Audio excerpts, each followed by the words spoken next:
अस्सलामुअलैकुम साथियों, मैं फैज़ान रज़ा आप सभी का एफ़आर उर्दू क्लास में स्वागत करते हैं, खैर मक़दम करते हैं। मैं उम्मीद करता हूं कि आप सभी खैर आफ़ियत से होंगे और अपनी तैयारी खूब अच्छी तरीके से कर रहे होंगे।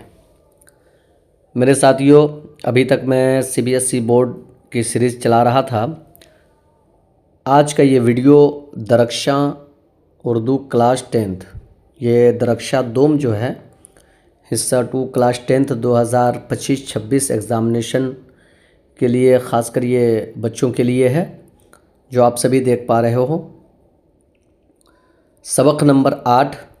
आज जो इस वीडियो में मारूज़ी सवालात व जवाबात होंगे वो सबक नंबर 8 से होंगे। तो चलिए स्टार्ट करते हैं आज का ये सबक नंबर 8, डॉक्टर अब्दुल मुग़नी अदब की पहचान, जो आपके निसाब में शामिल है। डॉक्टर अब्दुल मुग़नी का जो लिखा हुआ सबक है अदब की पहचान, उसके बारे में हम सभी पढ़ेंगे। बहुत ही आसान अंदाज में मैं सवालों का जवाब लाया हूं आपके लिए। बस आपसे यही गुजारिश है कि आप मेरा साथ देते रहें ताकि मैं ज़्यादा से ज़्यादा वीडियो आप तक पहुंचाने की कोशिश कर सकूं। अभी तक मैंने क्लास 10th का जो ये दरख्शां हिस्सा 2 जो किताब हैं, उससे मैंने सबक नंबर 7 तक तो वीडियो बना करके आप तक दे चुका हूँ। आज ये सबक नंबर 8 स्टार्ट हो रहा है, डॉक्टर अब्दुल मुग़नी अदब की पहचान। सवाल नंबर 1। सवाल पूछा जा रहा है कि डॉक्टर अब्दुल मुग़नी का ताल्लुक़ किस रियासत से है, यानी किस राज्य से है। तो वो जवाब हो जाएगा बिहार। जवाब हो जाएगा बिहार राज्य से है। अगला सवाल है कि डॉक्टर अब्दुल मुग़नी के वालिद का नाम क्या है। डॉक्टर अब्दुल मुग़नी के वालिद का नाम क्या है। तो जवाब हो जाएगा मौलाना अब्दुर रऊफ़। ये सभी सवालात पूछे जाते हैं, इसलिए आपसे गुजारिश है कि आप एक एक कर के तमाम सवालों के जवाब देखते रहें, वीडियो को बढ़ा करके देखने की कोशिश न करें। अगला सवाल है, डॉक्टर अब्दुल मुग़नी की पैदाइश कहाँ और कब हुई। डॉक्टर अब्दुल मुग़नी की पैदाइश कहाँ और कब हुई। तो जवाब हो जाएगा औरंगाबाद 1934 ईस्वी। औरंगाबाद ये कौन सी जगह। तो बिहार का जो औरंगाबाद है वहाँ की बातें हो रही है, ठीक है। अगला सवाल है, डॉक्टर अब्दुल मुग़नी किस मदरसा से तालीम हासिल की है। वो जो तालीम हासिल की उस मदरसे का नाम क्या था। तो जवाब हो जाएगा मदरसा शम्सुल हुदा, पटना से इन्होंने तालीम हासिल की। अगला सवाल हो जाएगा कि डॉक्टर अब्दुल मुग़नी मदरसा शम्सुल हुदा से कहाँ तक की तालीम हासिल की। कहाँ तक की तालीम हासिल की। तो आलिम तक इन्होंने तालीम हासिल किया। अगला सवाल है, डॉक्टर अब्दुल मुग़नी एमए किस मौजू में किया। एमए जो किया इन्होंने वो किस मौजू में किया। तो जवाब हो जाएगा अंग्रेज़ी में इन्होंने एमए किया था, ठीक है। चलिए अगला सवाल, डॉक्टर अब्दुल मुग़नी किस मौजू के प्रोफेसर थे। अब इन्होंने एमए में क्या किया था। एमए जो किया था वो अंग्रेज़ी में किया था, अंग्रेज़ी ज़बान में किया था। लैंग्वेज इनका यानी अंग्रेज़ी था। तो ये प्रोफेसर भी किस चीज़ के थे। तो अंग्रेज़ी के थे, ठीक है। किस चीज़ के प्रोफेसर थे। तो अंग्रेज़ी के। अगला सवाल है, डॉक्टर अब्दुल मुग़नी अपनी मुलाज़मत का आगाज़ किस कॉलेज से किया। तो मुलाज़मत का आगाज़ ये पटना कॉलेज से किया। कहाँ से किया। पटना कॉलेज से किया। अगला सवाल है, डॉक्टर अब्दुल मुग़नी की किताबों के नाम बताइए। यहाँ पर अब्दुल मुग़नी ये टाइपिंग में गलती हुई है नहीं, अब्दुल मुग़नी गैन से होगा, ठीक है। चलिए, तो सवाल क्या पूछा जा रहा है कि डॉक्टर अब्दुल मुग़नी की किताबों के नाम बताइए। तो किताबों के नाम है जादाए और एतदाल, तश्कील जदीद और नुक्ता नज़र। ये 3 किताबें हैं जो बहुत ही मोतबर है और काबिल तारीफ़ हैं। अगला सवाल है कि डॉक्टर अब्दुल मुग़नी का इंतकाल कब और कहाँ हुआ। डॉक्टर अब्दुल मुग़नी का इंतकाल 5 सितंबर 2006 ईस्वी पटना में हुआ। 5 सितंबर 2006 ईस्वी पटना में इनका इंतकाल हुआ। अगला सवाल, कि डॉक्टर अब्दुल मुग़नी का कौन सा मज़मून शामिल निसाब है, यानी आपके निसाब में डॉक्टर अब्दुल मुग़नी का कौन सा मज़मून शामिल है, तो अदब की पहचान। कौन सा मज़मून है? अदब की पहचान। अगला सवाल है, अदब इंसान की कैसी तरबियत करता है, तो अदब इंसान की ज़हनी और रूहानी तरबियत करता है। अब अगला जो चैप्टर है वो 9, सबक नंबर 9 से सवालात हैं और उस चैप्टर का नाम क्या है? तो हिंदुस्तानी आइन के मेमार डॉक्टर भीमराव अंबेडकर। डॉक्टर भीमराव अंबेडकर जो थे उनकी शख्सियतें क्या थी, उसके बारे में सवालात व जवाबात यहाँ पे होंगे, मारूज़ी सवालात होंगे, बहुत ही मोतबर सवाल होंगे जो एग्ज़ाम में पूछा जाता है। अगर आप सभी बच्चे इस वीडियो को सिर्फ देख लें तो इंशाअल्लाह उम्मीद करता हूँ कि आप सभी को किताब पलटने की ज़रूरत नहीं होगी। अगला सवाल, डॉक्टर भीमराव अंबेडकर की पैदाइश किस तबके में हुई, यानी इनकी जो पैदाइश हुई किस तबके में हुई, तो मराठी ज़बान बोलने वाले महार ख़ानदान में हुई। मराठी ज़बान बोलने वाले महार ख़ानदान में हुई। अगला सवाल है, नेक्स्ट सवाल कि डॉक्टर भीमराव अंबेडकर की पैदाइश कब हुई, तो डॉक्टर भीमराव अंबेडकर की पैदाइश 14 अप्रैल 1891 ईस्वी को हुई। 14 अप्रैल 1891 ईस्वी को हुई। अगला सवाल कि डॉक्टर भीमराव अंबेडकर के वालिद का नाम क्या था, तो इनके वालिद का नाम रामजी सकपाल था। जवाब हो जाएगा रामजी सकपाल। जवाब हो जाएगा रामजी सकपाल। अगला सवाल कि डॉक्टर भीमराव अंबेडकर की वालिदा का नाम क्या था। डॉक्टर भीमराव अंबेडकर की वालिदा का नाम क्या था, तो वालिदा का नाम भीमबाई था। क्या नाम था? भीमबाई।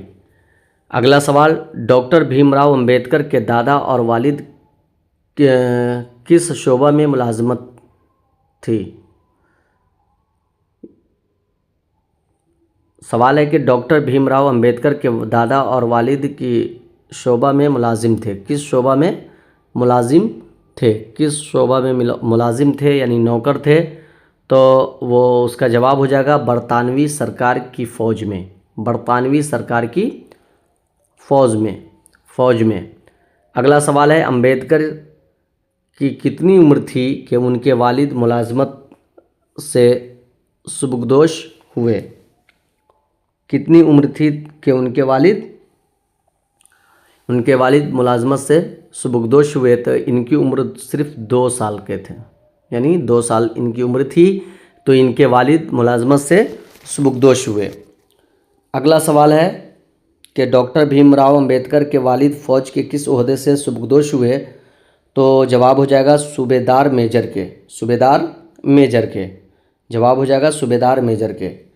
अगला सवाल कि भीमराव की कितनी उम्र में उनकी वालिदा का इंतकाल हुआ।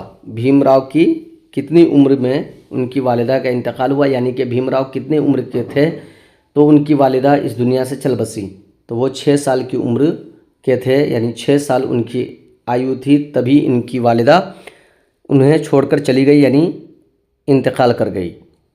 अगला सवाल है, इनकी वालिदा के इंतकाल के बाद इनकी देख रेख किसने की, यानी इनकी जब माँ मर गई तो इनकी देख रेख किसने की, तो इनकी फूफी ने यानी अब्बू की बहन ने। अगला सवाल हो जाएगा, डॉक्टर भीमराव की शादी किस उम्र में और किससे हुई, तो डॉक्टर भीमराव की शादी 14 वर्ष की उम्र में रामाबाई से हुई। किससे हुई? रामाबाई से हुई। अगला सवाल हो जाएगा कि भीमराव की शादी जब रामाबाई से हुई तो रामाबाई की उम्र क्या थी, तो उस समय रामाबाई की उम्र सिर्फ 9 वर्ष थी। कितनी उम्र थी? 9 वर्ष। अगला सवाल, बहुत ही मोतबर सवालात आप तक ला रहा हूँ, इसलिए आपसे गुजारिश है कि आप बने रहें वीडियो में, आखिर तक वीडियो में बने रहें। अगला सवाल है, डॉक्टर भीमराव अंबेडकर ने मैट्रिक और बीए का इम्तिहान कब पास किया। डॉक्टर भीमराव अंबेडकर ने मैट्रिक और बीए का इम्तिहान कब पास किया, तो मैट्रिक का इम्तिहान 1908 ईस्वी और बीए का इम्तिहान 1912 ईस्वी में पास किया। ठीक है, मैट्रिक 1908 और बीए 1912। अगला सवाल कि डॉक्टर भीमराव अंबेडकर ने बीए किस कॉलेज से किया? बीए किस कॉलेज से किया? तो ये एल्फिंस्टन कॉलेज मुंबई से किया। एल्फिंस्टन कॉलेज मुंबई से किया। अगला सवाल हो जाएगा कि भीमराव अंबेडकर किसके वजीफ़ा पर आला तालीम हासिल करने अमेरिका गए? यानी इनको कहाँ से वजीफ़ा मिलता था जिस बिना पर ये आला तालीम हासिल करने के लिए कहाँ गए? अमेरिका गए। तो जवाब हो जाएगा बड़ौदा स्टेट से। बड़ौदा स्टेट के वजीफ़ा से ये आला तालीम हासिल करने कहाँ गए? अमेरिका गए। ठीक है। अगला सवाल है भीमराव अंबेडकर ने पीएचडी की डिग्री कब हासिल की? पीएचडी की डिग्री कब हासिल की? तो भीमराव पीएचडी की डिग्री 1916 ईस्वी में हासिल की। अगला सवाल हो जाएगा भीमराव अंबेडकर हिंदुस्तान वापस आकर कौन सा पेशा इख्तियार किया? यानी कौन सा काम किया? तो हिंदुस्तान वापस आकर इन्होंने वकालत शुरू की। क्या किया? वकालत किया। क्या किया? वकालत किया। अगला सवाल हो जाएगा, अगला सवाल कि भीमराव अंबेडकर दस्तूर साज कमेटी के किस ओहदे पर फायज थे? दस्तूर साज कमेटी के किस ओहदे पर फायज थे? तो ये मसूदा कमेटी के सदर थे। मसूदा कमेटी के क्या थे? सदर थे। भीमराव ने सनातन धर्म छोड़कर कौन सा मज़हब इख्तियार किया? तो इस सवाल का जवाब हो जाएगा बौद्ध। कौन सा मज़हब इख्तियार किया? तो बौद्ध मज़हब इख्तियार किया। अगला सवाल हो जाएगा भीमराव अंबेडकर को कौन से एजाज़ से नवाजा गया? तो भीमराव अंबेडकर को भारत रत्न एजाज़ से नवाजा गया। यही अवार्ड इनको मिला था, भारत रत्न। याद रखेंगे, भारत रत्न एजाज़ से इनको नवाजा गया। अगला सवाल है भीमराव अंबेडकर का इंतकाल कब हुआ? तो इनका इंतकाल 5 दिसंबर 1956 ईस्वी को हुआ। 5 दिसंबर 1956 ईस्वी को इनका इंतकाल हुआ। अगला सवाल कि डॉक्टर भीमराव अंबेडकर का सबसे बड़ा काम क्या है? सबसे बड़ा काम क्या है इनका? तो इनका सबसे बड़ा काम है मर्द औरत के बीच मसावात कायम करना, दस्तूर साजी, ऊंच नीच के भाव को ख़त्म करना। यानी मर्द औरत, नंबर 1 काम तो इनका ये हो गया कि मर्द और औरत के बीच जो मसावात है कायम करना था, बराबरी कायम करना था। दूसरा है दस्तूर साजी करना, यानी कि कानून बनाना। और तीसरा और अहम है कि ऊंच नीच के भेदभाव को ख़त्म करना। ये तीसरा सबसे बड़ा काम है इनका। ठीक है। चलिए अब अगला सवाल जो सबक नंबर 10 से लिया जाएगा। अभी तक सबक नंबर 9 तक हम सभी थे। 8 हम लोगों ने पढ़ा, 9 पढ़ा। अब ये 10th सबक नंबर 10 यानी 10 में हम सभी आ चुके हैं।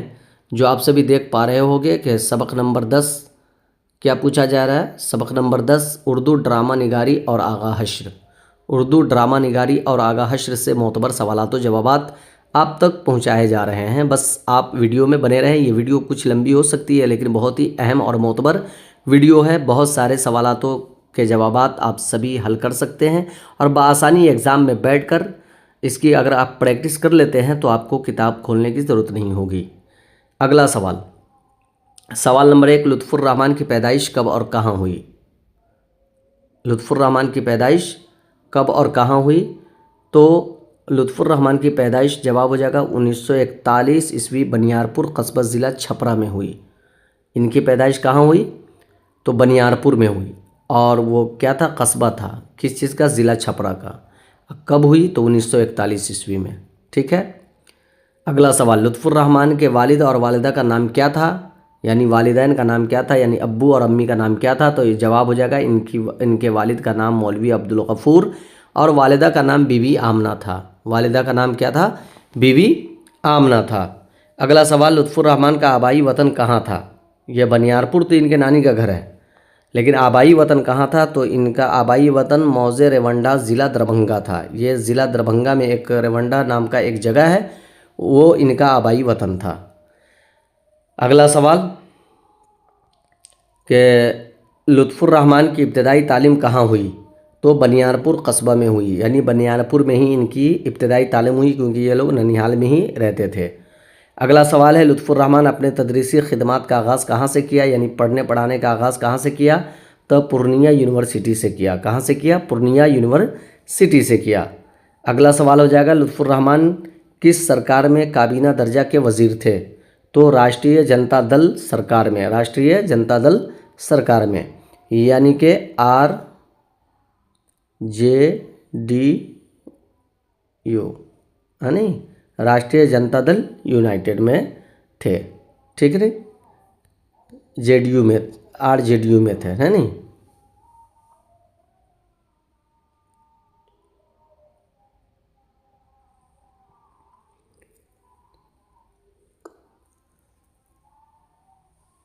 अगला सवाल, लुत्फुर रहमान के शेरी मजमूए का नाम बताइए। तो शेरी मजमूए का नाम हो जाएगा ताजगी बरगेनवा बोसैनम सनम आशना। ये इनके शेरी मजमूए के नाम हैं। अगला सवाल, सवाल पूछा जा रहा है कि उर्दू ड्रामा निगारी का शेक्सपियर किसे कहा जाता है? उर्दू ड्रामा निगारी का शेक्सपियर किसे कहा जाता है? तो आगा हश्र को। किसे कहा जाता है? आगा हश्र को। अगला सवाल, ड्रामा का लाजमी आंसर क्या है? ड्रामा का लाजमी आंसर है स्टेज। अगला सवाल,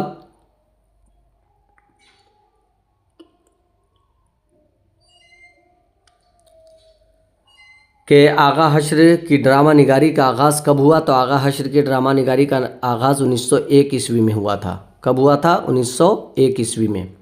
अगला सवाल, आगा हश्र से कब्ल किस ज़बान में ड्रामा निगारी की मुस्तहकम रिवायत थी? वो कौन सी ज़बान थी? तो जवाब हो जाएगा संस्कृत में। क्या हो जाएगा? संस्कृत में। देखिए बहुत ही मोतबर सवाल तो जवाब आप तक पहुंचा रहा हूं मैं। अगला सवाल है, आगा हश्र के ड्रामों के नाम मंदरजा झैल हैं। ये सवाल होनी चाहिए कि आगा हश्र के ड्रामों के नाम बताइए, लेकिन आप लोगों की आसानी के लिए ये आपको बता दिया गया कि उनके नाम कौन कौन से हैं।